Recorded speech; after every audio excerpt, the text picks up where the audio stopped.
The Bloody Society podcast presents The Vampire Show. On this episode, what witches won't touch.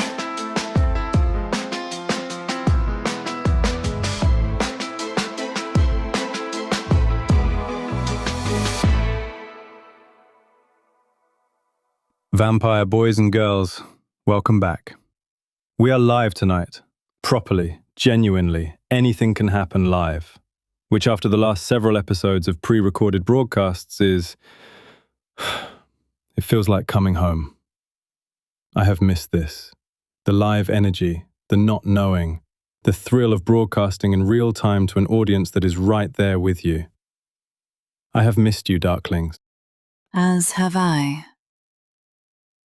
Tonight we are finally doing something we have been promising for 2 episodes now.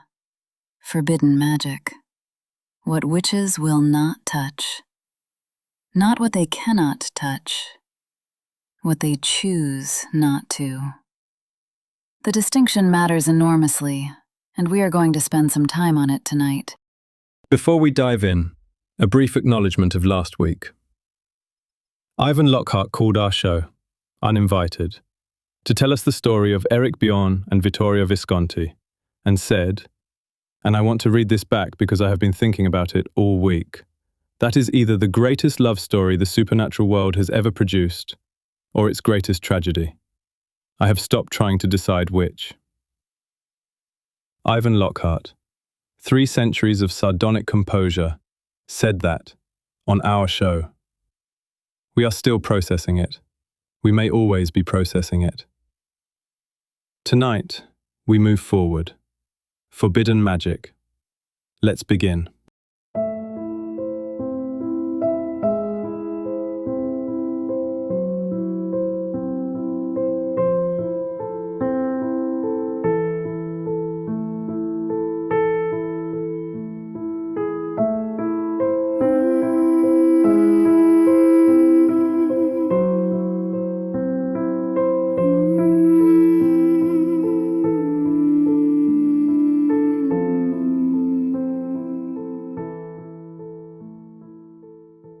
Let us start with the one that comes up most often in conversation and is most frequently misunderstood. Blood binding.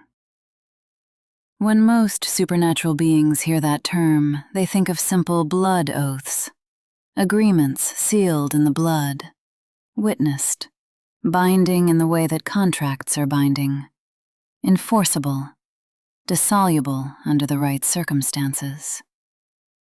That is not what I am talking about tonight. I am talking about the original practice, the one that predates the modern dilutions. A permanent supernatural bond between 2 beings, not metaphorical, not symbolic, literal. The binding of one immortal life to another at a level that cannot be undone without destroying one of the parties entirely. When you say destroying, I mean death, or something adjacent to death that is arguably worse. The bond works like this. 2 vampires, or a vampire and a witch, or in rare cases, 2 witches, perform the binding ritual during a specific alignment of supernatural conditions. The blood must be exchanged, not shared, exchanged, given and received simultaneously, and in that moment, the 2 become entangled, in a way that physics would find interesting if physics knew what it was looking at. From that point forward, what one feels, the other feels. Not the surface emotions, not, I am sad, therefore you are sad. Deeper than that, the foundational states, the hunger, the fear, the particular despair that comes in the long dark. You cannot be in different cities without awareness of the other. You cannot make a significant decision without the other's instincts activating in response. And you cannot, under any circumstances, sever it without consequence. So why would anyone do this voluntarily? Because at the moment it is performed, it does not feel like a cage. It feels like certainty, the end of the loneliness that very old vampires carry, the knowledge that someone is permanently, irrevocably connected to you. For a being who has watched everyone they have ever loved age and die and be replaced by new people who do not remember the old ones, the offer of a permanent connection it is not nothing.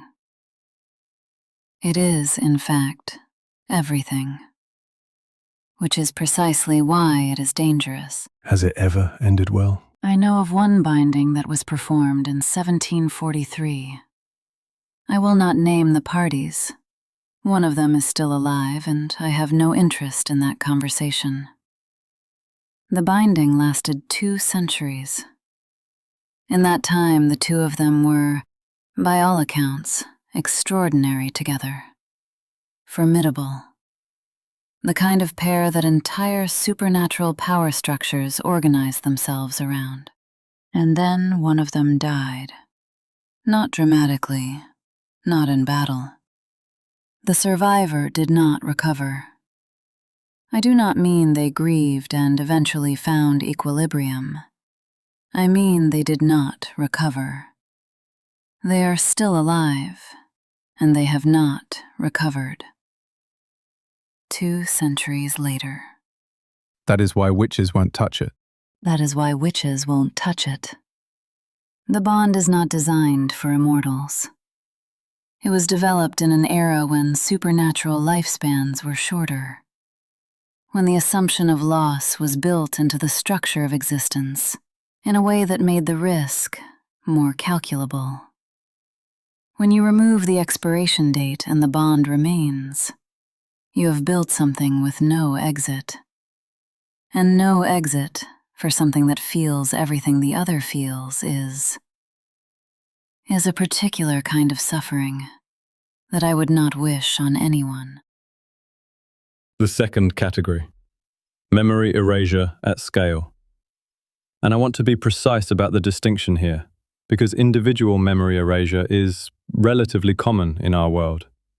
Vampires do it, witches do it, the dark veil depends on it to some extent. What we are talking about tonight is different.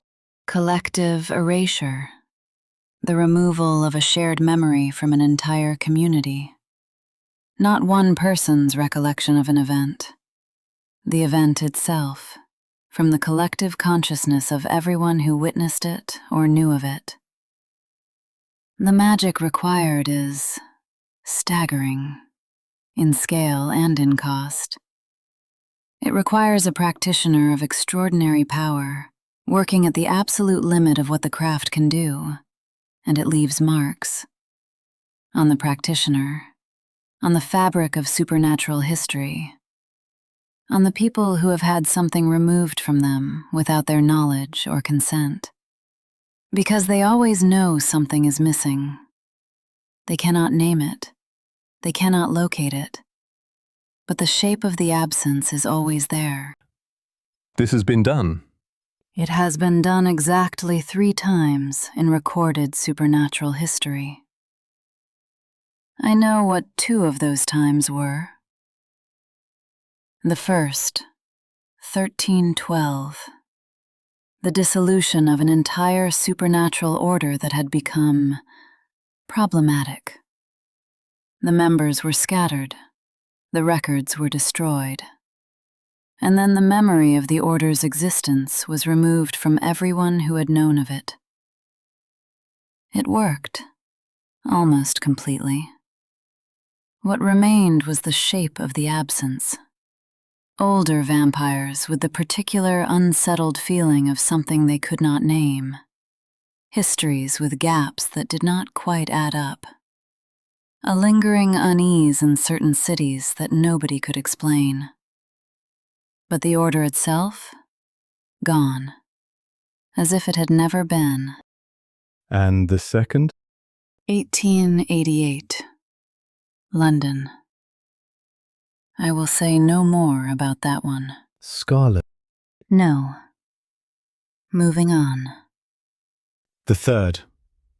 She won't say. Which tells us something in itself. What I want to ask, and this is the question that I think our listeners are sitting with, is who decides? Who decides that a memory needs to be removed at scale? Who has that authority? And who watches the watcher? Nobody. That is the honest answer. There is no governing body with authority over this magic. There is no oversight structure. There is only the practitioner's judgment and the practitioner's willingness to carry the cost. Which is why the Devereaux line, who are capable of it, have performed it twice in their entire history, and consider it, by their own account, the most serious act any witch can undertake. Not because of what it does to the people it is done to, because of what it does to the person who does it. The things you erase from others, you cannot erase from yourself. You carry every one of them, forever. The full weight of what was removed, and why. That is the cost. That is why witches won't touch it. We will be right back. I want to be transparent. Advertising a supernatural research database immediately after discussing magic that erases collective memory is not lost on me. The Vampire Archive Digital. Every verified supernatural record, bloodline history, coven registry, and territorial boundary document in one place. Cross-referenced, continuously updated, and, crucially, backed up in ways that certain magical practitioners cannot reach. Because if someone is going to erase supernatural history, the archive is going to have a copy. The Vampire Archive Digital. Knowledge is the only thing that survives everything.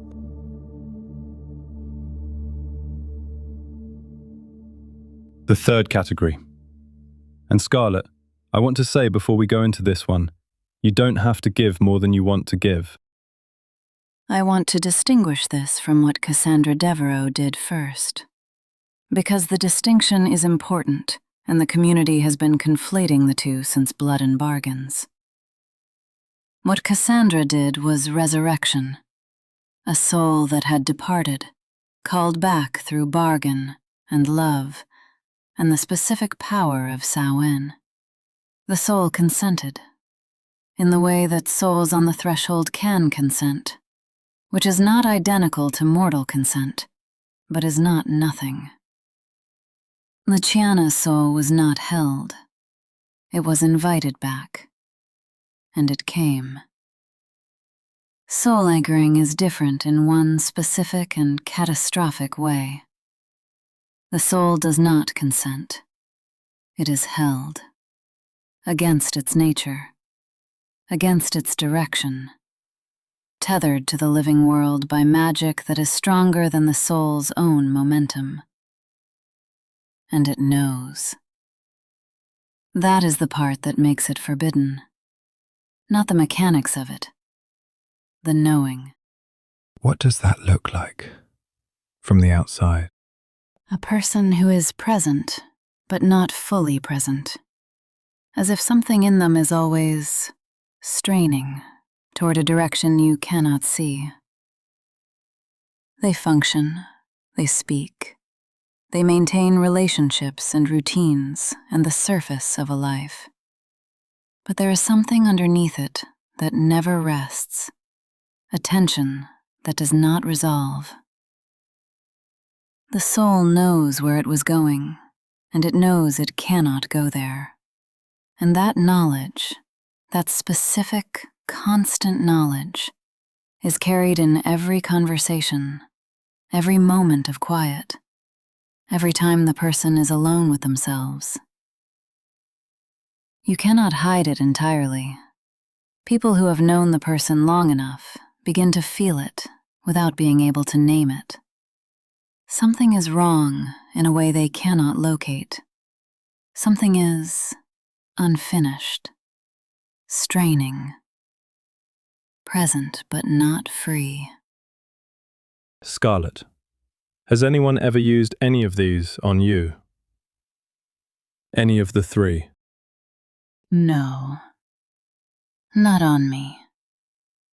Not directly. Not directly. That is all I will say. Some things are not mine to broadcast, even here, even now. The soul anchoring, the reason witches will not touch it, even those with the power to perform it, is not the prohibition. It is the memory of what it costs. Every Devereux witch who has ever studied it has studied the same historical cases, the same outcomes. There are no cases where it ended well. Not one. The soul always finds its way eventually, one way or another. The question is only what is left when it does. What is left when it does? Darklings, we are going to take a short break, and then we are going to come back and... Scarlet. What? It's Phillip Blackwell. On my personal phone. Answer it. Philip, you're on the air. I'm on the air. Of course I am. Hello, Laércio. The legendary Philip Blackwell, vampire boys and girls. Thank you for calling back. Legendary? I don't know about that. Listen, you called 4 times over 3 weeks. I assumed it was either important or you were in trouble. Ivan assured me it was neither, which made me more curious, not less. Ivan told you not to call. Ivan told me, and I am quoting, that calling a vampire podcast was the single most undignified thing he had done in 3 centuries, and that if I valued my reputation, I would delete the number. Which is basically an engraved invitation at this point. He complained about it enough that you had to find out for yourself. That's generally how it works with Ivan. He objects loudly to things he's secretly found meaningful. It's been consistent for a very long time. How long, exactly, if you don't mind my asking?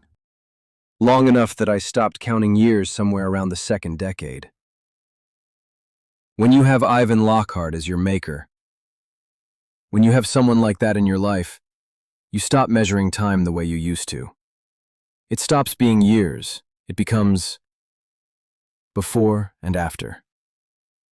Everything is either before Ivan or after Ivan, which I suspect he would find insufferable if I told him. So I haven't. We won't tell him. He'll know anyway. He always does. It's deeply annoying. Hello, Philip. Scarlet, is that you? I didn't know you were here. Where else would I be? Fair point. It's been a long time. 1926. The Blue Iris. You were with Ivan, though you weren't called Philip then. No, I wasn't. You always did have a good memory, Scarlet. One of the advantages of 3 centuries. Very little fades. I remember the circuit. You came in a French blue Bugatti, Type 35. I'd seen you once before, at the Blue Iris. You put your hand on Ivan's shoulder and whispered something that made him almost smile. I noticed. I know you did. You knew who I was. Before you drove out to Culver City. I knew who you were going to be. There's a difference. Did Ivan know you'd gone out there? Tell us about Venice. Vampire boys and girls. Scarlet and Philip Blackwell have a history. That I did not know about until approximately 30 seconds ago. Please, continue. Is he always like this? Always. I can see why Ivan finds it stimulating. So, the show. What exactly are you doing here? Ivan said you just talk about us, like we're entertainment. Tell me, Laércio, are we Lockharts, the Kardashians of the supernatural? I never said that. We talk about the supernatural world, honestly, in real time, without the filters that usually exist in these conversations. We discuss what the community is feeling, what is happening, what the old stories actually mean, and what the new ones are becoming. We are not entertainment. We are record. The vampire community deserves someone paying attention and saying so out loud. All right. No need to get defensive on me. I hold nothing against you. Honestly, that comment stole a laugh from me the minute I heard it, and I pretty much needed one at the time. But I'll let you off the hook. For now. Ivan said you told the story of Irek and Vittoria last week. Ivan told that story. How was he when he called? How did he sound? I realize half the supernatural community might be listening, but I really want to know. Like someone who needed to say something out loud and chose the most indirect possible way to do it. Like someone working through something. In Venice. Yeah, that's, accurate. He's fine. He's Ivan. He's always fine. In any case, he's not alone. Are you in Venice, Phillip? Yes. Yes, I'm in Venice, Scarlet. Is it safe? It's Venice. It's always been complicated. Right now, it's another thing's happening here that I'm not going to discuss on a broadcast. Not because I don't trust you, because some things need to stay contained until they're ready to be said. What I will say is, we are where we need to be. All of us. For now. All of you. All of us. Is there anything you can tell us? Not about what is happening. I understand that's not for broadcast, but is there anything you want the community to know? The Darklings who have been following this since episode 1, who have been watching the Venice thread build, who are worried. Yeah, there is actually. Tell them that the people inside this situation are not unaware that they're being watched, that they know the community is paying attention, and that matters, more than I would have expected it to. It's a strange thing, being in the middle of something significant, and knowing that somewhere out there people are listening, waiting. It makes it feel less like the dark. That's all I'll say about that. Thank you, Philip. Don't thank me. I called because Ivan was driving me insane, going on and on about the show. Let's be clear about that. Absolutely. Purely Ivan's fault. Entirely. Will you come on the show? Properly. When whatever is happening has resolved itself. Maybe. There's a story maybe another time. I'll call again, when I can say more than I can right now. Listen, I gotta be honest with you. It's not a promise, it's a possibility. Scarlet, I gotta know. The circuit in Culver City, the Bugatti. I always wondered if you let me win. Did you? Drive safely, Phillip. Venice is full of water. Yeah, all right, I get it. Good night to you all, Darklings. And now, a word from our sponsors. For those of you who have been in the blood long enough to need more than a safe house and a database, the Supernatural Conclave, the oldest members-only network in the supernatural world. Established in the 14th century, operating continuously since. Private meeting rooms in 43 cities. A vetted membership of supernatural beings who have been around long enough to know that the right introduction is worth more than any amount of mortal currency. Intelligence sharing, territorial mediation, the kind of quiet, powerful conversations that reshape the supernatural world without anyone outside the room knowing they happened. the supernatural conclave. Because some of the most important things that have ever occurred happened in rooms nobody can name. Vampire boys and girls. We came here tonight to talk about forbidden magic. And we did. We talked about blood binding and memory erasure and soul anchoring, and the particular costs that make witches, even the most powerful ones, step back from certain doors and choose not to open them. And then Phillip Blackwell called my personal phone. From Venice. I want to sit with those two things together for a moment, because I don't think they are unconnected. Say what you're thinking. Soul anchoring. The magic that holds something in the living world against its nature. That keeps something present that is straining towards somewhere else.